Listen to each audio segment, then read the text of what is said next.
Positive thinking isn't just a fleeting emotion or an abstract idea.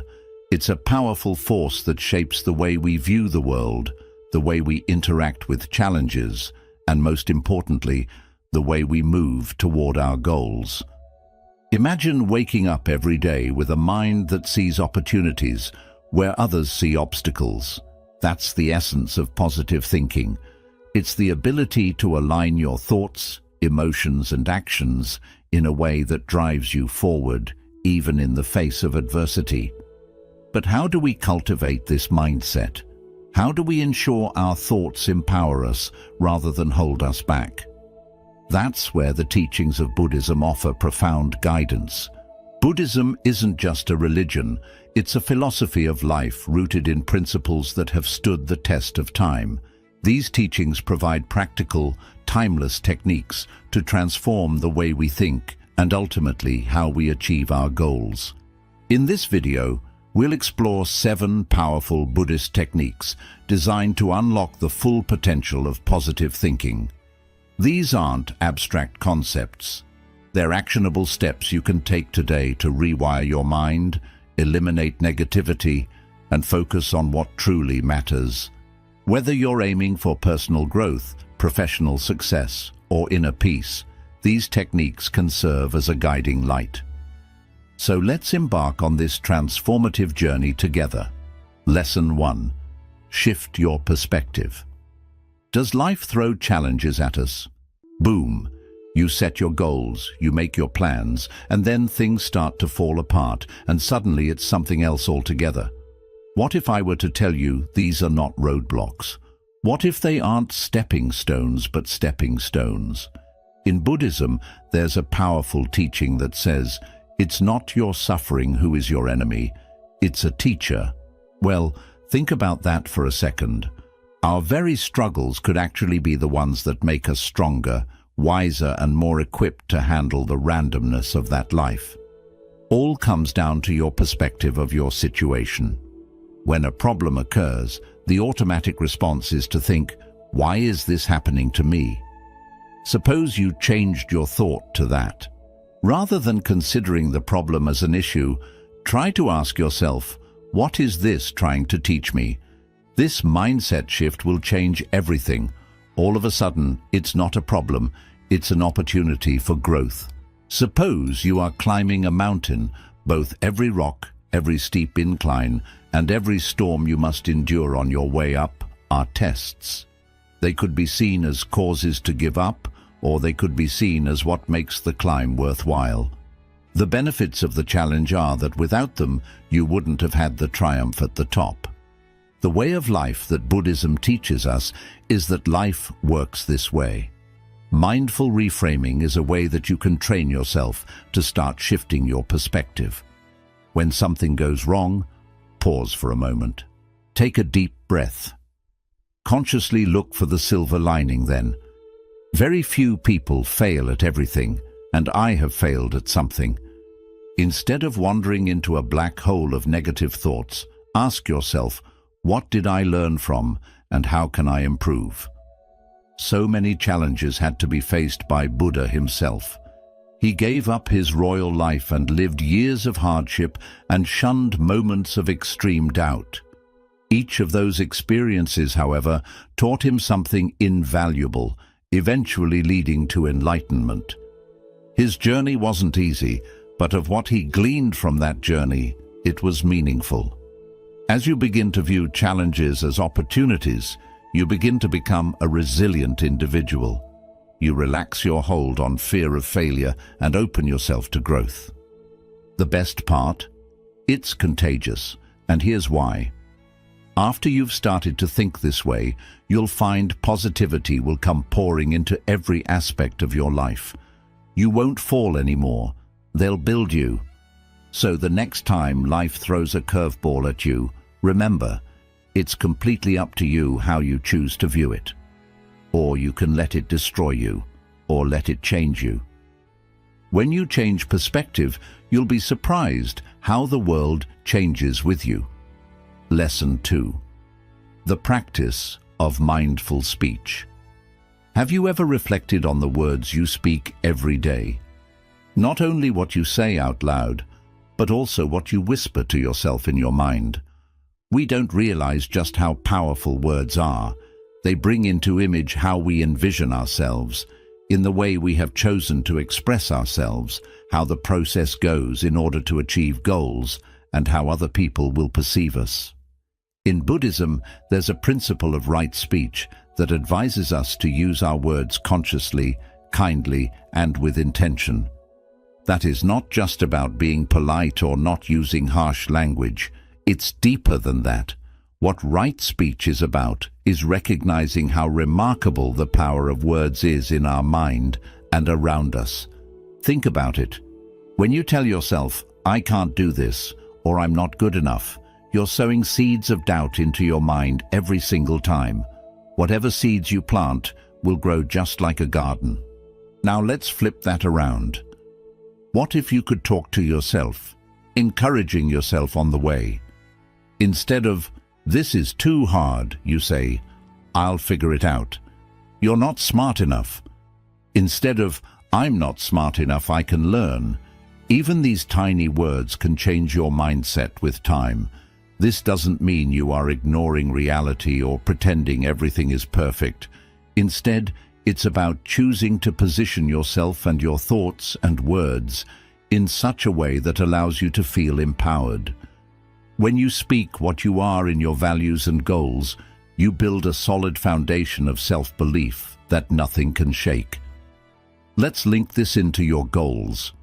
Have you ever considered the amount of times we sabotage our dreams by the very way we talk about them? "You cannot. I shall never get there. People like me do not succeed." These are invisible chains that keep you from moving until you even start from the very first step. Instead, when you realize you are breaking those chains by simply being conscious and changing your language, like, "I'm working toward it," "I'm getting better by the day," you can do it. Right speech doesn't just involve what you say to other people, it's also what you say to yourself. Celebrating the possibility of your goal is not wishful thinking. It is an act of putting your mind in the right place, and it's a way of telling yourself, "I'm capable, I'm going." Here's a simple practice to try. For example, every morning say one positive thing about yourself or your goals out loud. It may feel awkward for a minute, but stay with it. Something like this would work. "I'm learning to grow," or even "I have what it takes to succeed." As time goes by, you come to believe these sentences. That voice within, however, becomes part of your inner voice. The voice that channels your efforts when challenged, tells you what matters, helps you through. Again, words are a mirror. How you see yourself and the world is represented in your reflection, and your reflection in how you see yourself and the world. Saying things positively will start to make you see things positively.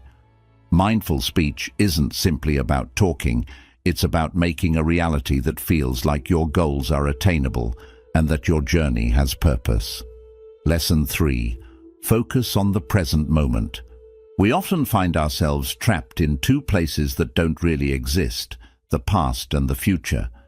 We're replaying old mistakes, wishing we'd done things differently. Next, we're anticipating what's next, anticipating scenarios that may never occur. But where does that leave us? Stuck. While we're in a cycle of regret and anxiety, the only moment we really have is slipping away unnoticed. Buddhism offers a profound remedy for this struggle, mindfulness. It's the art of grounding yourself in the right now, of feeling each and every second that comes. By focusing on the present, you release the burden of yesterday and the anxiety of tomorrow from your mind. This is where positivity starts to come through. Think of it this way, but when you're looking back all the time, your mind starts to fill up with doubts. What if I hadn't made that mistake? Why didn't I try harder? They take your energy drain and they take your confidence.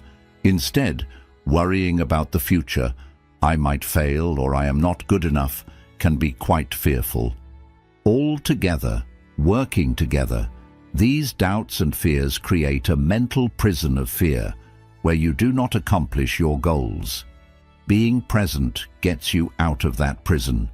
In practice, when you dwell on what you can do right now, you are thinking and acting deliberately, and your energy begins to become in alignment with your purpose. The power of the present moment is this: it keeps you grounded, productive, and open to possibilities. I am a big fan of using mindfulness meditation as one of the best ways to cultivate present moment awareness. And here's the good news: it's incredibly simple. Close your eyes and find a quiet spot to sit. Breathe in and feel that sensation of the air going into your lungs. Let your lungs empty and release it. And it will, though you don't have to force it. If your mind starts to wander, gently guide it back to your breath. It's like training a muscle.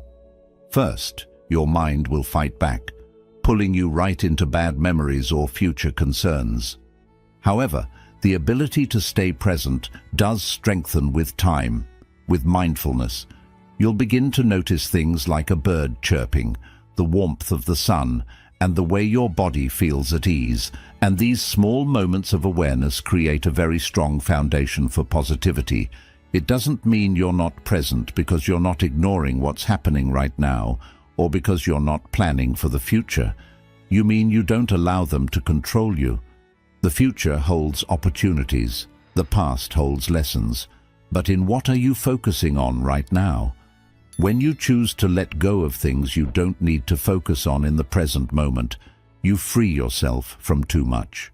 You get in control. You gain peace and clarity in your life.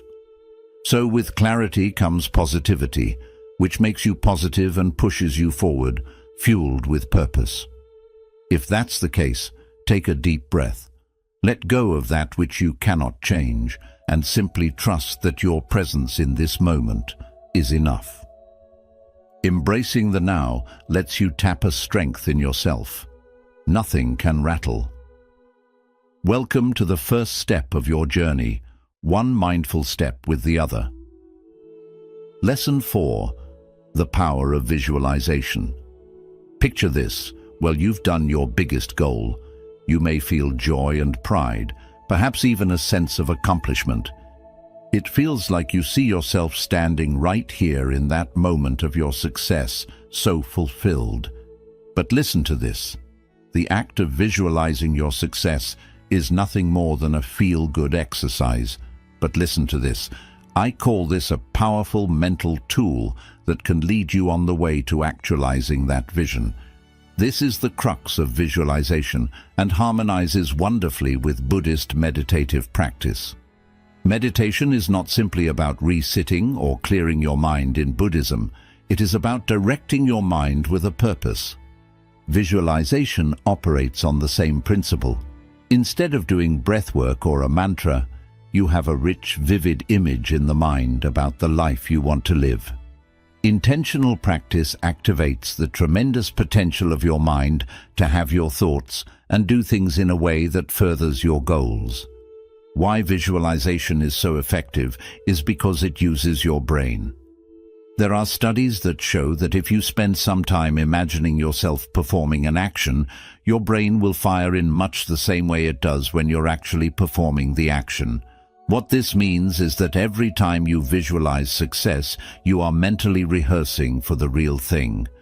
On the eve of the performance, your brain is getting you ready for knocking down challenges, staying cognitively sharp, and performing with aplomb.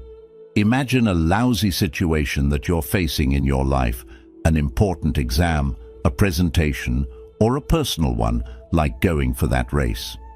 What was your mindset having to do with your success? Visualization trains that mindset. If you can see yourself succeed, if you can feel your achievement in your head, then you begin to learn that you can do it. That's a game changer. Visualization is a closely linked principle to Buddhist teachings that often hint at the power of intention. It's like planting a seed in the soil of your mind and setting a clear intention of what you want, is it? Whenever you visualize, you water that seed with focus and determination. The stronger that seed gets, the stronger it grows until it becomes action and results. Engaging all your senses with visualization is important to make visualization effective. Picture yourself getting your goal without your eyes open. Picture it as best as you can. What does it look like? What does it feel like? Put yourself in the moment. The more real and detailed your vision seems, the deeper your mind will connect to your vision. This practice over time rewires your thinking, replacing doubts and fears with confidence and motivation. Visualization isn't about having a dream of what you want to be and having things appear magically. It's ingrained mentally. You have to mentally prepare yourself to succeed. It helps you focus your thoughts, emotions, and energy on your goal in one direction, to have clarity and a reason for what you need to do. It becomes a powerful force to bring you nearer to the life that you dream about when paired with action. That means take a moment each day and close your eyes and step into your future. It's a chance for you to see yourself thriving, achieving, and living a life you want. Use that image as your inspiration, your actions, and your potential. Visualization is not only about imagining success, it's about building a mental framework to achieve that. Lesson 5. Choose what you want to surround yourself with. Mindset is directly affected by your environment. Whoever you're around determines whether or not you're uplifted or merely depressing. This concept isn't new. It is the Buddhist teaching of Sangha, the importance of community, a Sangha or a group of people that help each other grow and become more wholesome. The company you keep is an important reminder that no matter how strong or determined you are, you can't escape the company you happen to associate yourself with. Ponder who is in your life. Are they helping you become better, or are they seeding doubt and fear? Your energy is contagious. You can sense the energy of those around you. If you are with people who believe in possibilities, who believe there is hope for everything, then their mindset starts to contaminate you as well. Their words, actions, and perspective have inspired you not just to rise, but to rise above, to make challenges your target, and to be at your strongest when things get tough. At the same time, there can be just as powerful negative influences, but in different directions. Constant criticism, complaining, and focusing on what's wrong in life can force you to run out of energy and allow reinforcement of self-doubt. Sometimes this kind of influence is hard to distance yourself from, especially when they're nearby, but it is critical to protect your mental space and grow positivity. The Buddhist concept of Sangha reminds us that we are intentional about who we associate with. It doesn't mean you need a big bunch of people to surround yourself with. A few people who support you, challenge you to be better, and congratulate you on what you're doing are good too. They are the ones who always put a smile on your face because something reminded you of your potential, or the ones who are there when you forget or the path is not easy. First, determine people in your life that make you want to be your best self or even inspire you in some way. Spend more time with them, talk to them, meet them, learn their views on things, and tell them where you are going. Your positive relationships are fuel for your trip, the energy to keep you going. However, also spend some time examining the folks out there influencing you. As such, it's not only about people, but also about what you read, watch, and listen to. Is the content you're consuming uplifting your spirit and pushing you forward, or is it bringing you down with negativity? What you allow into your mental space is what will dictate your thoughts and attitude. Don't worry if you can't find positive influences in your current circle. This is a chance to increase the size of your Sangha. Find groups or communities that resonate with you, your goals, and your values. Find spaces where you can connect with people who have similar aspirations, whether it's a class, a hobby group, or an online forum. They can allow you that encouragement and accountability you need to stay on track. Don't forget that building a positive environment is a never-ending process. What it's about is creating a space where positivity reigns, curating a place where your goals actually feel supported, and you're not alone on some of the journey. You will find it getting easier and easier to build your Sangha as you go, and the more you surround yourself with positive influences and people, the more your mindset is getting more resilient, your energy is getting more focused, and your path is getting clearer. At the end of the day, the people that you hang around with mold you into the person that you are. When you curate your circle wisely, you can see firsthand how your life starts to change when you're surrounded by those who uplift and inspire you. Lesson 6. Cultivate joy in small wins. In today's fast-paced world, it's easy to forget about the small victories that occur along the way. We're so bogged down in the end goal that we forget to stop and pat ourselves on the back for the progress we've made. But here's the truth. Every small win, even if it feels minuscule, gets you a step closer to where you're going. Throughout Buddhism, we're taught to be grateful and happy for everything in our lives, not just for the big things, but even for the smallest things. Buddhist teachings recognize that if we recognize the beauty of the present and the journey itself, we are less concerned about reaching our destination. The practice of gratitude can be utilized in everything else concerning our lives and naturally in our goals. Small actions are still actions. They still move you forward every time. Regardless of whether you are writing a page of your book or finishing a task or simply staying consistent, these moments are worth marking. It's important to grow joy in these small wins because it changes your mindset. Looking back on what you did and how far you came will definitely keep the motivation cycle going strong. It's like giving seeds of joy and gratitude in your head, and those seeds grow into stronger feelings of your ability to succeed. So, if you catch yourself celebrating these small moments over and over, you'll learn to feel good about where you are instead of falling short or chasing something unattainable. The original idea behind it has something to do with Buddhist satisfaction with what is. In Buddhism, instead of always being out for more, we learn to find peace in the now. No matter how small, every small victory is a chance to consider, congratulate, and be thankful. In fact, by celebrating these moments more and more, it begins to train your mind to think of abundance, not lack. The key here is to make this part of your life. To do that, first appreciate your progress every day. Instead of looking for the big win, focus on the small wins that keep pouring in every single day. It's here and waiting for you in the little steps, everyday efforts and little victories. The more you begin to cultivate joy in these moments, the more you'll begin to see that your journey is actually becoming more satisfying and fulfilling. It is gratitude for each step that brings you closer to your destination, but also enables you to savor the road you're on. If you start practicing this gratitude for small wins, you will find that your energy stays high, your motivation never dies, and your confidence grows. Every little thing you win is a reminder that you can, that you are making progress, and every step of the journey deserves to be celebrated. Of course, don't wait for the big moment. Find joy in the next step, and that joy will change the whole trip. Lesson 7.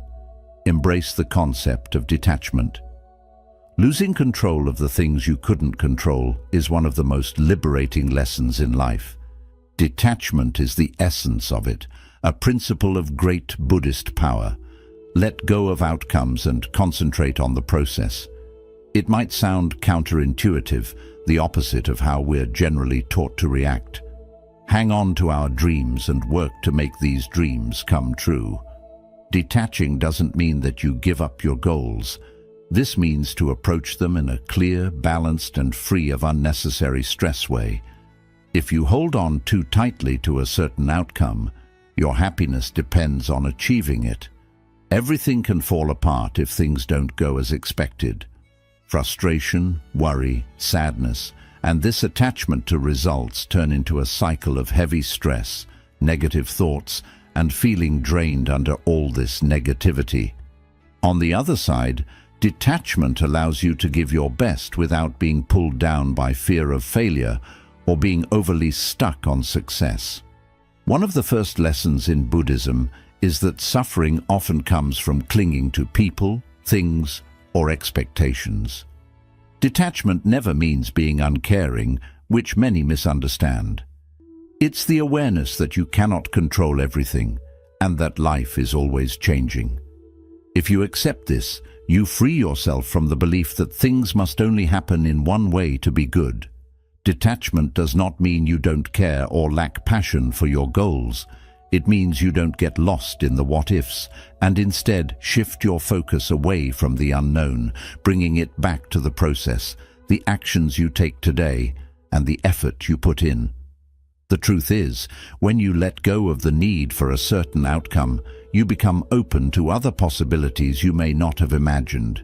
You stay flexible, strong, and present. For instance, let's say you are working toward a promotion at your job. Detachment doesn't mean you stop trying, doing, or caring. Because the result is uncertain, what it really means is that you stay dedicated, keep improving your skills, and give your best without letting the outcome decide your self-worth. This way of thinking not only lowers stress, but also encourages you to remain positive and motivated throughout the journey. Detachment is powerful because it allows you to set aside what you can't control and focus fully on what you can. You can never fully know the ending. You can only give effort, keep a positive mindset, and take good actions. The shift in focus helps keep your energy on what truly matters, growing and learning. Through mindfulness meditation, you can practice detachment. Take a few quiet moments during the day to sit still and focus on your breathing. When thoughts of outcomes or what-ifs appear, notice them but let them pass. This practice helps train your mind to release expectations and remain present in the moment. As you embrace detachment, you'll see that your journey feels lighter and filled with more joy. Stress begins to fade away, leaving behind a calm focus you can carry forward. You'll start viewing setbacks as lessons to learn from instead of failures to fear. Most importantly, you'll realize that your happiness doesn't depend on outside results, but is something you can create within yourself. Detachment lets you give your best while staying free from the burden of outcomes. It's not about giving up on your goals, but about releasing the fear and stress attached to them. When you find this balance, positivity naturally becomes your companion and your journey feels just as meaningful as the destination. Positive thinking isn't just something you practice when you wake up. It's a way of living that guides you closer to your goals and shows how far you can go. In this video, we've looked at powerful Buddhist practices that reveal the hidden strength of positive thinking. No matter what stage of life you are in or how stuck you might feel, these teachings give you steady steps toward a freer, more meaningful life. Starting with changing your perspective, speaking mindfully, imagining success, growing joy, and practicing detachment. But the truth is, knowing all this is never enough. When you start taking action, things begin to shift. You don't need to make a huge leap. Just start small. Choose one practice that stood out to you today and include it in your daily routine. Keep at it until it becomes natural. Change doesn't happen in an instant, but it builds step by step, slowly moving you toward the life you want. The power of positivity isn't something you have to search for. It already lives within you. These methods, and others like them, are simply tools to help you uncover it, nurture it, and trust it. The road won't always be easy, but each time you stay committed, you reshape your mind, sharpen your focus, and unlock your potential. So here's a challenge for you. Take one step today. Reflect on what you've learned and ask yourself, what's one small thing I can do differently? Write it down, stay committed, and begin now. Your future self will thank you, and as you move forward, remember this. Positivity isn't about ignoring life's challenges. It's about facing them with courage, hope, and a steady belief in your ability to overcome them. With these techniques and a positive mindset, no goal is too big and no obstacle too difficult. If you found this video helpful, don't forget to like, share, and subscribe to stay connected with more content that inspires and empowers you. Let's continue this journey together, step by step, as we unlock the incredible potential within.